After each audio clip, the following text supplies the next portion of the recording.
Elevemos juntos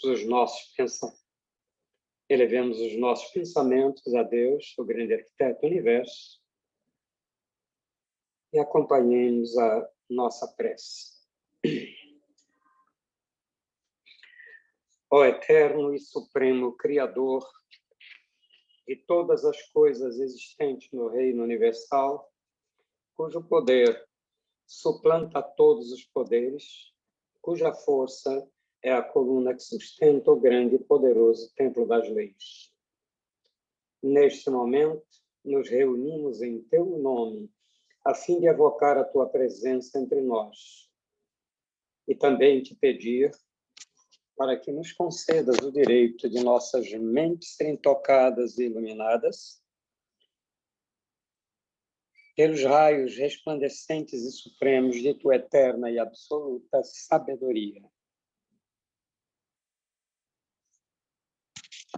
Imploramos isso, Senhor, porque desconhecemos ainda o poder existente em nós. E porque o desconhecemos, é que nos sentimos sem a autoridade precisa para solucionar os graves problemas que nos afligem e nos deixam impotentes no vasto campo universal. Vem até nós, Senhor, e derrama sobre nós o bálsamo suavizante e curativo de todas as enfermidades, tanto do corpo como da alma. Ensina-nos, Senhor, a libertarmos-nos de todas as mazelas que nos infelicitam no vasto campo material. Toca as nossas frontes, a fim de que possamos melhor compreender as tuas leis e por elas nos regermos. Ilumina as nossas inteligências, as nossas consciências e as nossas razões, para que possamos caminhar sem tropeços nem quedas, no caminho que leva à tua eterna e absoluta majestade. Ensina-nos a conhecer as leis, Senhor, para que possamos equilibrar-nos na grande concha da tua justiça eterna e absoluta. Tira de nossos pensamentos e dos nossos corações, com o teu absoluto poder, todos os sentimentos de ódio, de orgulho, de vaidade, de inveja, de egoísmo e de vingança, e enche-os, Senhor, de toda a bondade, justiça e amor. Ó Supremo Criador Universal, vem até nós neste momento em que estamos reunidos em teu santo nome e conduzi-nos, Senhor, pelo verdadeiro caminho do bem, para que, futuramente, as nossas almas buriladas pelas leis, escoimadas pelos direitos morais, possam atingir, através da longa jornada das encarnações, ao teu reino de paz, de harmonia, de amor, de verdade e de justiça. Confiamos, pois, ó Senhor, de todas as coisas, da tua presença entre nós, e temos plena certeza de que, ao nos retirarmos deste templo, obra de teu supremo poder, estaremos curados, completamente curados de todos os males que nos infelicitam, quer na parte material, quer na parte espiritual. E como confiamos na tua presença entre nós, Senhor, a ti agradecemos com os corações limpos e os pensamentos puros, a graça que nos concedeu. Pedimos a ti, mais uma vez, ó Senhor, que nos conduzas ao teu soberano reino de sabedoria, de força e de amor, onde impera a sublime e eterna perfeição. Que assim seja. E assim, em nome do grande arquiteto do universo, Deus Todo-Poderoso, estão abertos trabalhos virtuais da loja exotérica cebedista O Trevo Sagrado, subordinado ao culto secreto da Ordem Maçônica do Grande Círculo Branco, invocando neste momento a presença de nossos mentores espirituais, da diretoria espiritual e astral desta loja, bem como os guias protetores de todos os presentes para que deem cobertura aos nossos trabalhos.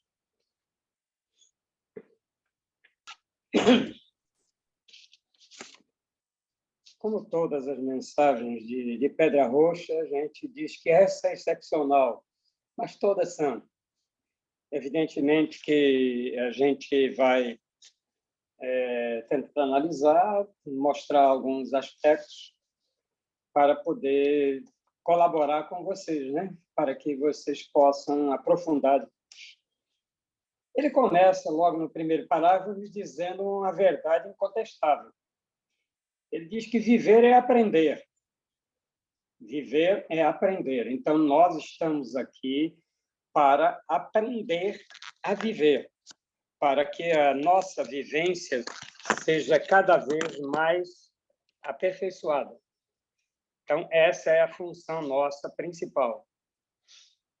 Errar é humano. Arrepender-se é seguir as leis. Então, vejam que a possibilidade de nós errarmos é para todos nós. Todos sabemos que a maior escola humana é a escola do erro. Então, mas arrepender-se é realmente seguir as leis, entender o erro, entender a infração que fez às leis naturais e corrigir-se. Agora, ele diz a seguir uma frase que é preciso prestar muita atenção nela. Mas procurar justificar-se dos males praticados é preparar o terreno para reincidências. Como percebendo? Então, quando a gente procura justificar tudo que praticou, estamos buscando uma brecha para poder cometer outros desatinos. Então, é preciso que a gente pare de justificar-se e procure realmente o arrependimento. O arrependimento é seguir as leis, porque o arrependimento vai nos permitir que não caiamos de novo no mesmo erro. Todos sofrem em consequência dos seus erros, e bem poucos já conhecem os motivos. Esse é um grande problema da humanidade. A maioria, e por que eu estou sofrendo tanto? Eu sou um bom filho, sou um bom pai, sou um bom marido, sou um bom colega e tal, e por que eu estou sofrendo tanto? É que nós nos esquecemos de que nós temos um passado. Nós já vivemos milhares de vidas e em cada uma delas nós realizamos coisas boas e também coisas ruins. Então, muitas vezes, as consequências que vêm, a gente não se apercebe naquele momento de que aquilo é o efeito de uma causa cometida. O segundo parágrafo é um pouquinho mais complicado de se entender, mas vamos lá. Eu vi criança inocente chamar sua própria mãe de ignorante e depravada. Para quê? Para satisfazer a necessidade ou os desejos de um ser mais esclarecido. Ora, um ser esclarecido vai colocar uma criança para passar para sua mãe semelhantes coisas? Que motivou, o que é que levou esse ser que é mais elevado a agir dessa forma?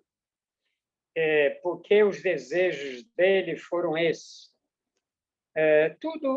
Muitas vezes o sábio utiliza de determinadas ações que, se olhadas isoladamente, parecem que não tem nenhum cabimento. Mas o sábio verdadeiro, ele sabe provocar reações que venham a colocar as pessoas em reflexão, e dessa reflexão vem, então, a luz, vem o esclarecimento, vem o entendimento. E, com isso, a mudança de padrão vibratório, padrão de vida. Então, ele prossegue dizendo que o inocente, ou seja, a criança, nada percebeu. A necessidade da ignorância foi atendida e os desejos do sábio foram satisfeitos. Agora, ele diz o seguinte: porém, o sábio foi quem mais sofreu, porque ele sabia o que estava fazendo, o que ele estava provocando, aonde é que ele iria chegar com aquilo. Mas, evidentemente, que lhe custou muito fazer com que a criança chamasse a sua mãe de depravada, de ignorante, etc. Então, às vezes, os fins justificam os meios. Então, é preciso que a gente entenda esse parágrafo dentro dessa perspectiva. Às vezes é necessário que haja uma sacudida forte para que a pessoa possa se desprender dos seus hábitos, dos seus costumes, e aí possa encontrar um caminho melhor. Tá certo? Então, por isso, esse trecho fica um pouquinho mais difícil de compreender, mas é isso, a gente precisa, às vezes, ser sacudido para poder entender o que precisa mudar. O terceiro nos diz o seguinte: a humanidade não interroga qual a finalidade da vida. E alegando sempre que deste mundo nada se leva, cada vez mais mergulha nas suas extravagâncias. Ora, se a humanidade não se interroga qual é a finalidade da vida, então o que é que vai acontecer? A vida vai nos levar do jeito que a gente quiser.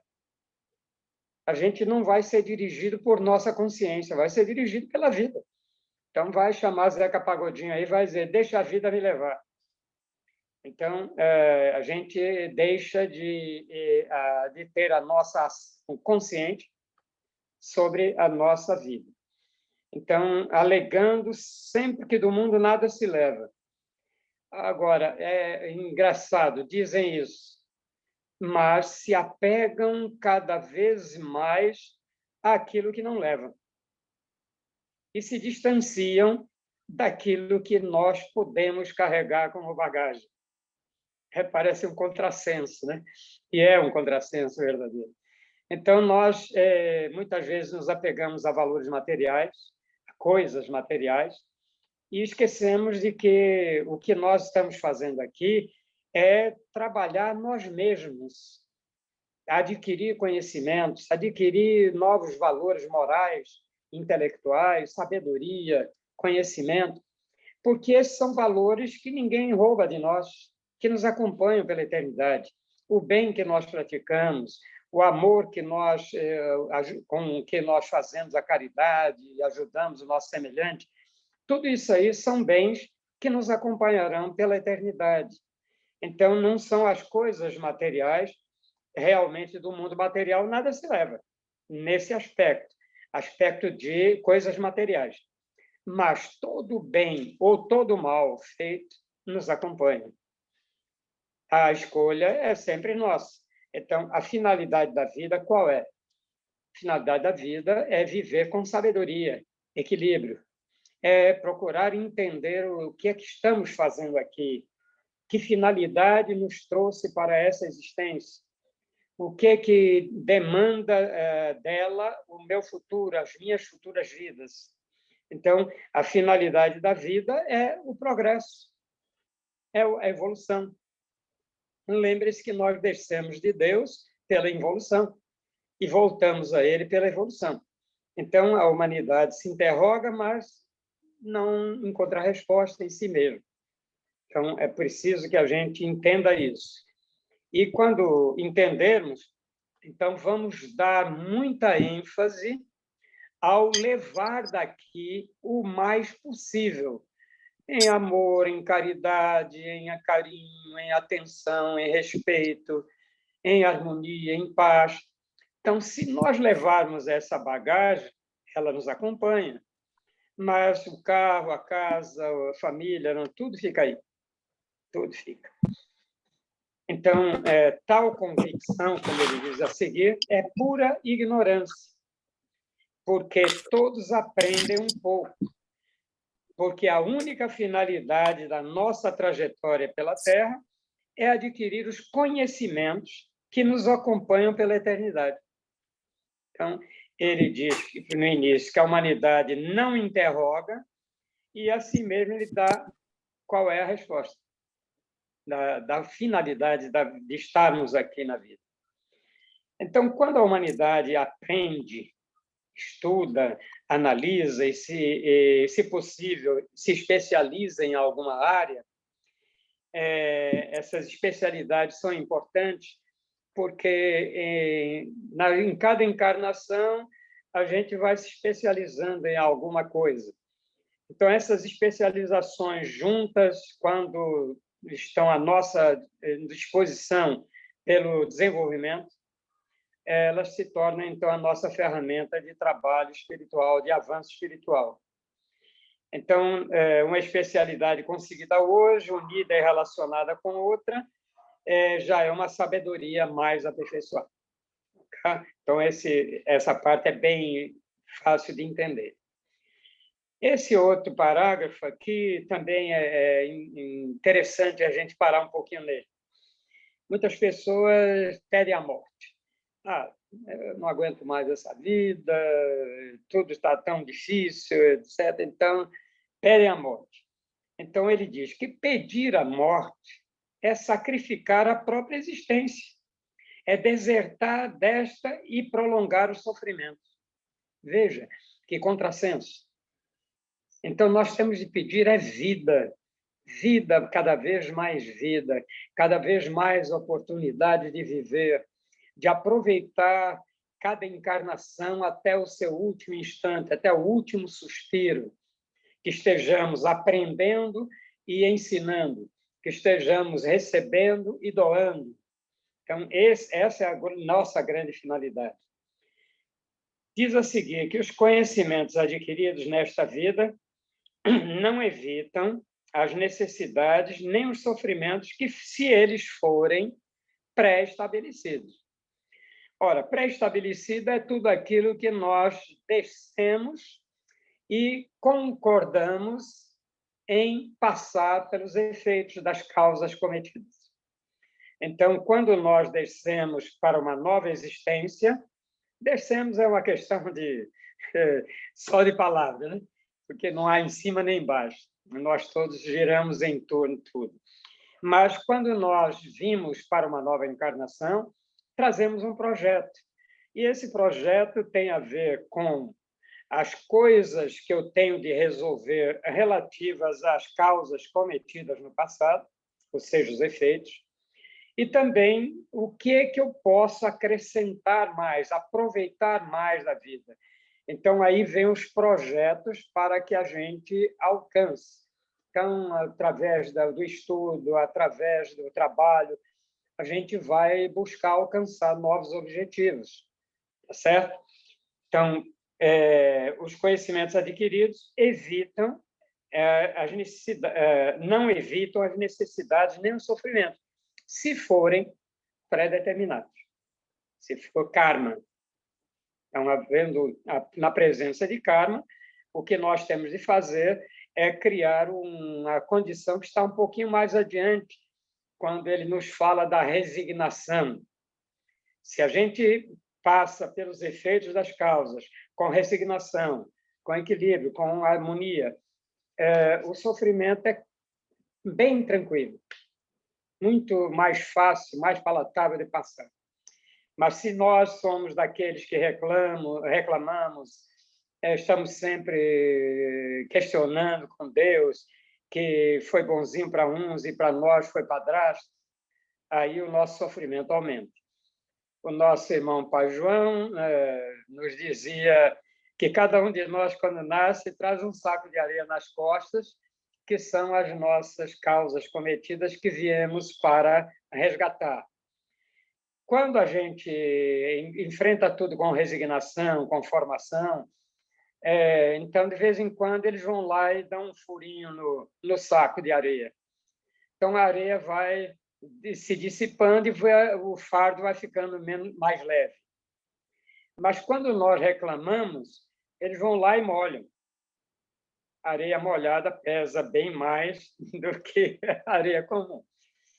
Então, a resignação, a conformação, a tolerância são virtudes que nós utilizamos para amenizar o sofrimento, que não pode ser modificado porque é razão das causas passadas. Então, como ele diz aqui, não evitam esses sofrimentos. Todavia, os seus possuidores reconhecem a sua utilidade e aguardam os benefícios. Então, a gente sabe que, depois que passamos pelo efeito, nós temos um ganho que ficará conosco para toda a eternidade, que é a experiência. Entre a causa e o efeito, sobra a experiência. Então, é essa experiência que é a grande finalidade da vida, adquirir experiências, e essas experiências é quem vão construir a nossa vida real. É quem vão nos dar a oportunidade de acelerar ou frear mais o tempo de nossa permanência aqui na Terra. Então, está nas nossas mãos decidir, né? Depois ele fala, a ignorância julga porque é insensata. Então, significa que nós não podemos julgar nada. E por que nós não podemos julgar? Porque não conhecemos as histórias completas. Eu não sei o que é que motivou a causa que alguém está passando.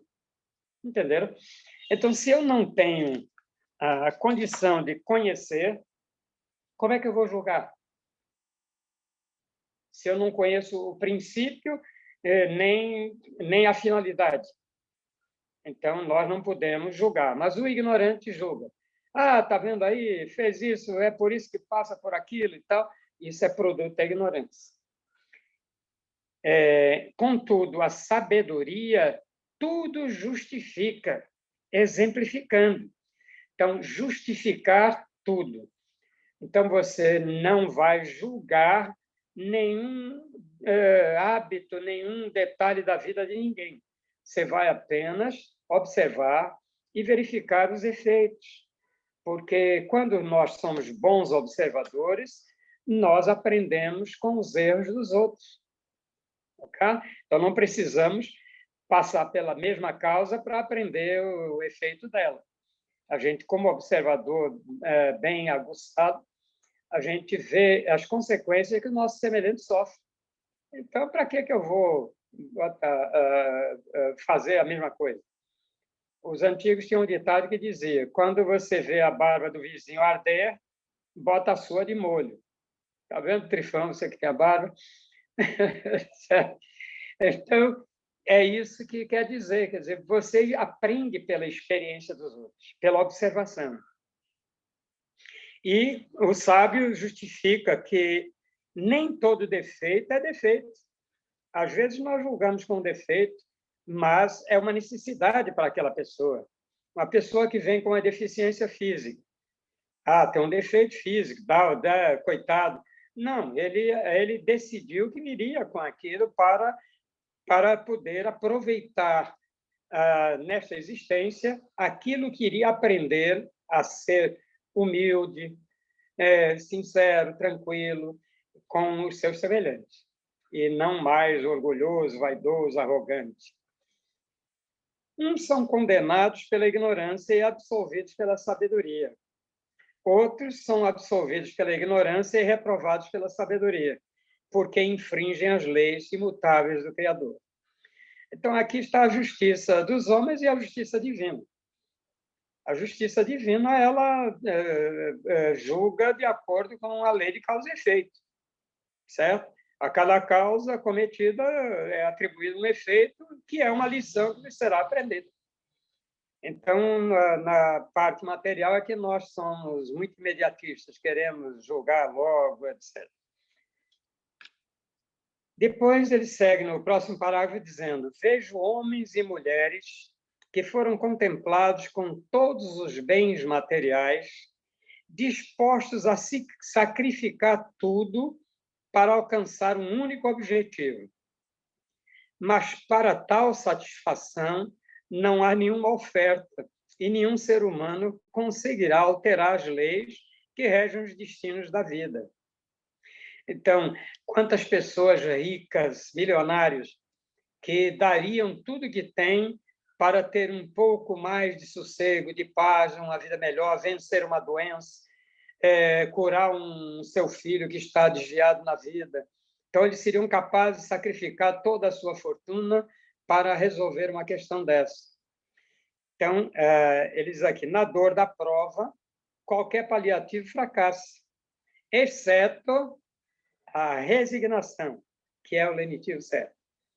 Então, quando tudo parece que não tem mais solução, não se resolve mais, então a paciência, a tolerância vão, e a resignação vão nos dar as condições de nós enfrentarmos com serenidade e equilíbrio.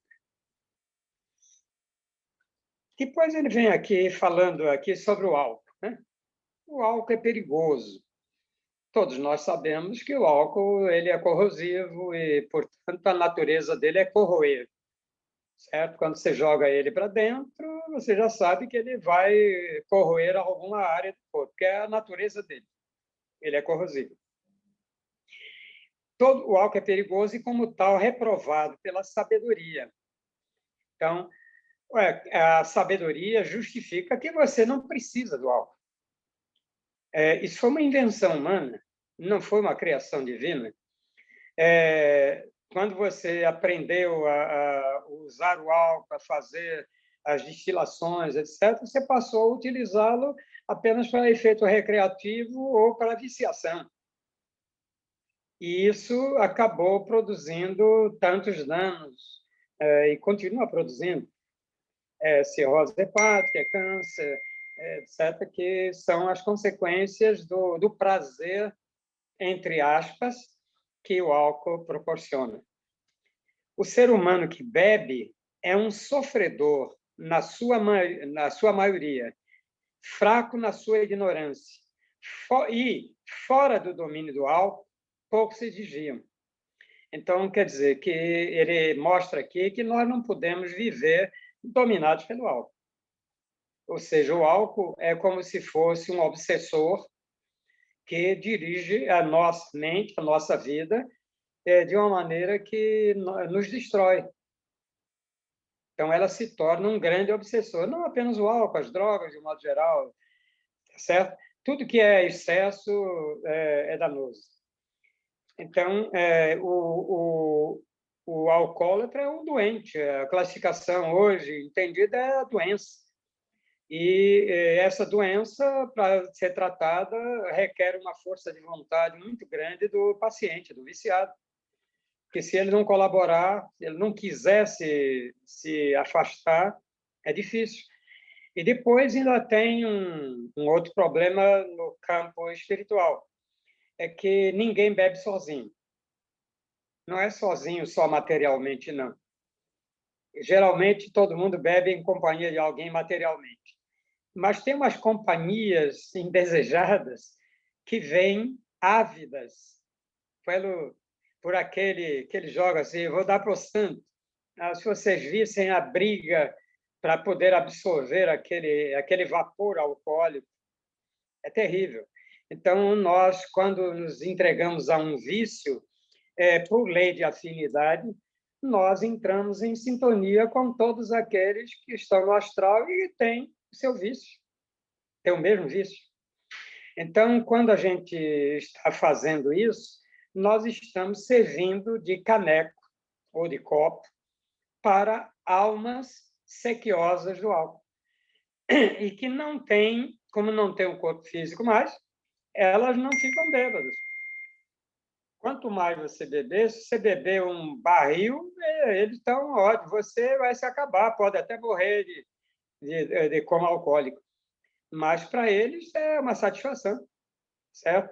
Então, ninguém bebe sozinho, ninguém se droga sozinho, qualquer viciação sempre atrai, pela lei de afinidade, os iguais. Então, preciso que entenda isso. Então, o doente, o do álcool, de drogas, a gente cuida deles no trevo sagrado, mas a gente sempre adverte isso. Se não houver a sua vontade, a sua determinação de se libertar, não vai resolver. Não tem como, não é mágico. E ele diz o seguinte, que os efeitos do álcool levam ao extremo e nos colocam no abismo. Diz, então, que corrigida a causa, porém, desaparecerão os efeitos. É claro que ele quer nos dizer aqui que se o indivíduo entra na viciação e a tempo se afasta dela, ainda não foi tão comprometido, o corpo ainda teve energias e forças para poder combater os efeitos nocivos desse álcool, dessa droga. Mas quando o uso é contínuo e por muito tempo, é praticamente impossível a gente reverter todo o quadro. Piores, diz ele a seguir, que são os defeitos permanentes.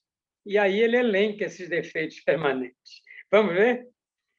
Por exemplo, a ambição, o ódio, o orgulho, a inveja, o ciúme e a vaidade, porque, além de serem mais difíceis de corrigir os seus efeitos, os seus efeitos não são interrompidos num só instante.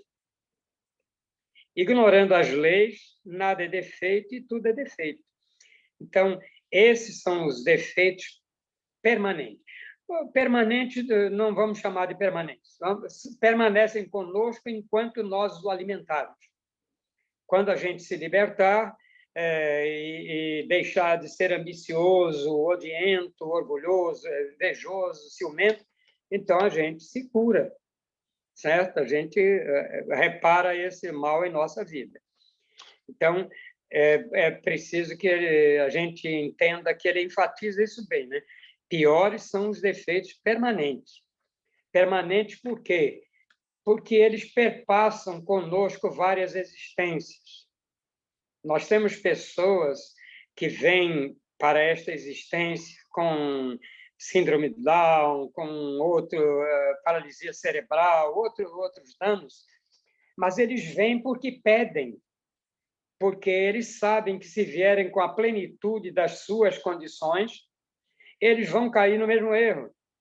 Então, eles solicitam à espiritualidade que lhe dê uma encarnação que ele não possa se orgulhar de nada, ter vaidade de nada, que ele tenha de ser amparado, ajudado para tudo, que é para poder ele aprender a ser humilde, a ser fraterno. Então, muitas vezes as entidades, as almas pedem essas coisas. E as pessoas, às vezes, não entendem por que uma pessoa nasce com determinado problema, etc. Às vezes, culpam até Deus, né? Tá certo? Mas, em realidade, são escolhas que fazem porque já se cansaram de encarnação após encarnação, está falindo no mesmo ponto, na vaidade, no orgulho, na arrogância, tá certo? Então, esses são os defeitos permanentes, porque eles nos acompanham em várias existências. Então, cuidado com eles. Conhecer as leis, conhecendo-as, encontraremos um material reformador. Arrepender-se é banhar para atrair a misericórdia divina. E corrigir-se é consegui-la.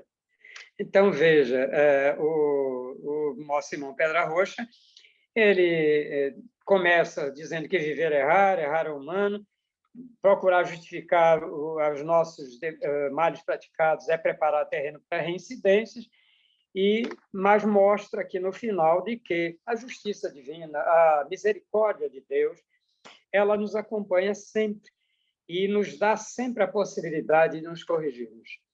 Então, aproveitemos essas oportunidades, aproveitemos esta existência.